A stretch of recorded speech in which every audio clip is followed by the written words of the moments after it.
Hey everyone, welcome back to another Overland Boot Camp video. In this series, we are talking to subject matter experts to give you valuable and pertinent information, raw and uncut. The most important thing is that you guys have the information. We'll have a number of folks visiting with us and giving us their expertise. Today, the topic is head wounds and when can you manage the wound and when should you get back on the grid as fast as possible and get that person the treatment that they need. So we're going to be joining Chris, who is our Overland Bound medical advisor, and he's going to tell us what we need to know. Now, are you an expert in any kind of overland travel related topic? If so, write an email to michael@overlandbound.com and maybe we can host you on this series in a future video. Also remember, you guys can talk to any of our subject matter experts. Anybody that you see featured in one of these videos will engage with you guys over on the forums at overlandbound.com/forum so you can ask for more specific information. All right, until next time, outfit, explore. We'll see you on the trail.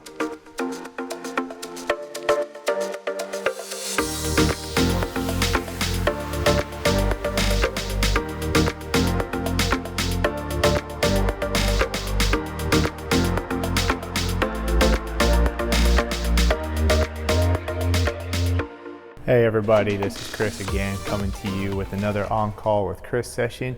Today I'm on call in a slightly different capacity. I'm working as the flight surgeon for the East Bay Regional Parks Police Rescue Helicopter as part of the Air Support Unit.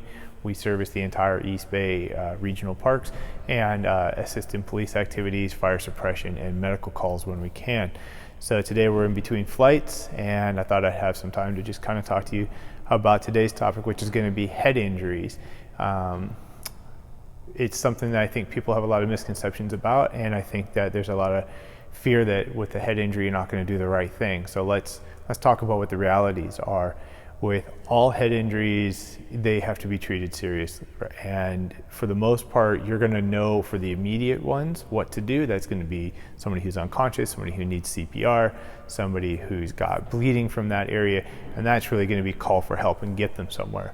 So I'm going to focus more on what do you do about those in-between ones where somebody has had a pretty good hit to the head, but they seem to be okay and you're not really certain if you want to end the trip or if they need help or if you're just overreacting. So with head injuries, there are the open and the closed. Open are bleeding. Closed are the ones where you can get a concussion in the mild form, which is really just kind of a bonk to the brain, all the way up to bleeding inside the brain, which can actually lead to death depending on the severity of it. So when you look at the closed head injuries, mechanism is your number one symptom. So did they have a fall? Did they have an accident? Were they assaulted? You may not always see something actually on the head that's obvious that lets you know that they had an injury there. And then the symptoms are not always immediate. Sometimes there are immediate symptoms which are easy to diagnose because there was the accident and then you can take care of them. But then there's delayed symptoms which can occur anywhere from hours to days later.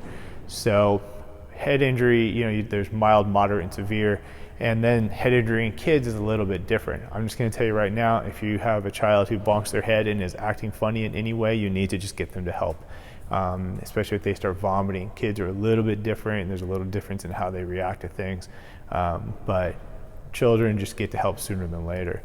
So what are you going to look for? What are the actual symptoms? And again, these can happen immediately or delayed. So you want to make sure that they're not becoming overly drowsy. Now, if they have a little bonk to the head and they want to go to sleep because they're tired, that is totally fine. It is no longer thought to be that if somebody has a concussion, you need to keep them awake. That's just miserable for everybody. So if they're just naturally tired, let them sleep. Obviously, you want to keep an eye on them, but if they're difficult to wake, that is a symptom.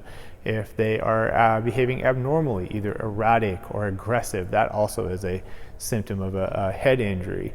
Loss of consciousness, even if they're just a brief second, keep a close eye, but it's not as worrisome as if they're out for a longer period of time or if later they lose consciousness. Obviously, that's a very worrisome symptom. If you vomit more than once, a lot of people will bonk their head and vomit, and it's sort of a natural reaction. But if they're persistently vomiting, well, then you need to consider that as a symptom of a significant head injury and get them to help. And then the last one requires you actually to do something by looking at the pupils. Most pupils are equal size, they react, they get bigger and smaller based on the light.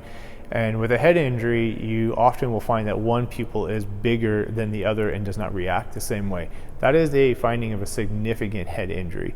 So you're going to want to get that person help.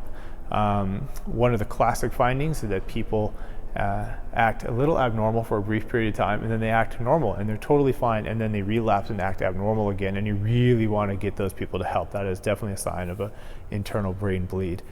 So what do you do for these people treatment wise? Treatment is like all traumas. You want to do your airway, breathing, circulation. So start with your ABCs.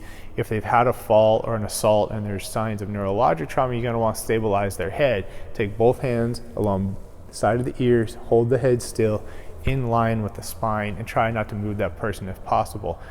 There's going to be times you're going to have to get that person out of a dangerous situation like we talked about in scene safety, and just get them out and then do your ABCs and your assessment. So it's a balance there.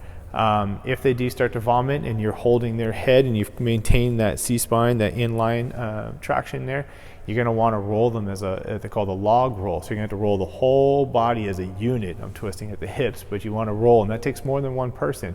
And if you're not comfortable doing that, you have to be careful that the person may choke. So don't just turn the head, try and get the whole body onto the side and support it. If there's bleeding, obviously you want to stop the bleeding. If there's the point where you're pushing on bleeding and you can feel the skull itself moving, you're going to want to back off on some of that pressure. The scalp will bleed a lot, so you need to be aware that it's just going to bleed more than you think it should, and that's probably normal, but you can also lose a fair amount of blood from that. So it's a tricky balance. I would say try to hold pressure and stop bleeding more than worry about what's going on underneath. But that's me. Obviously, ice is a good thing. If you've got ice packs or ability to have something cold, put that on there for them, and go from there. Also, if there's something sticking out of it, don't try to pull it out. You can cause more damage. We're going to do a video on puncture wounds, maybe today actually if we have some time, but in a different video. So the things you don't want to do is you really don't want to wash those wounds, those deep wounds. Superficial ones, shallow ones, go ahead and wash those out. The scalp actually has a lot of blood flow and does a really good job of protecting itself from infection. So you don't necessarily need to wash out those deep ones. Other things, like I said, you don't want to remove objects. A little bit of debris is okay. You don't want to move the patient unless you absolutely have to move the patient. You obviously, if they're kind of drowsy, you don't want to shake that patient.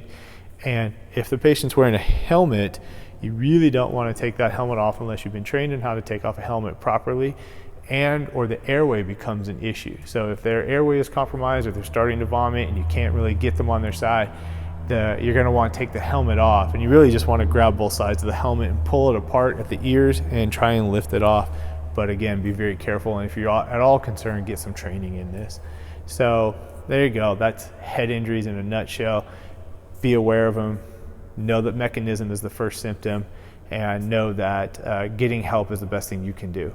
So I hope everyone stays safe. If you've got questions, give me a ring up on Instagram, overlandbound.md, or El Solis on the Overland Bound forums, and I'll see you on the next one.